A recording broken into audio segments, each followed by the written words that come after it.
All right, number 9 for the black and red Wendigos. Now we're getting up there, y'all.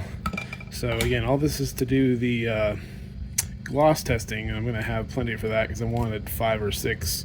So I might end up with a dozen, which would give me 2 for each test, which is good because I don't know how good I'll actually be at testing. There's always skill applied that I may or may not have for any given thing, because I'm going to do some different stuff for sure.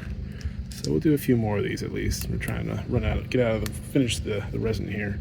Ooh, this one's real dark. Nice. So I've really gotten it down with these 2 little swoops that happen in his chest, and a lot of them have it now. So the process I've been doing to do all of these has worked out okay. Got some nice swirls up in these antlers. Got red all the way up to the tippy tops there almost. So less so on this side. There's some swirling happening up in there. I see some red right up in here, and then there's some in there as well. I feel like I've been adding less black to the antlers lately, so I get a little more in there. But I don't know. I want to get a little bit more. But I'm changing out my pipette. I use this pipette to fill them all up, to drip them in there, but this is getting so black I can't see it anymore. I try to reuse it, but it's full of resin. It used to weigh nothing, and now it weighs multiple times what it used to weigh. So I gotta chuck this out now, actually. Use another one, but I got a good solid almost 10 uses out of it. So anyway, there's that one. Continuing on until we run out.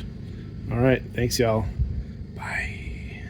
Real quick, I just noticed there's a big bubble gap right there in the antler. Not a big, huge, like grain of rice sort of a situation, but there's a decent little void there. And you can see the little chunk right here. Ooh, right there. There's a little piece missing. Oh, come on, focus.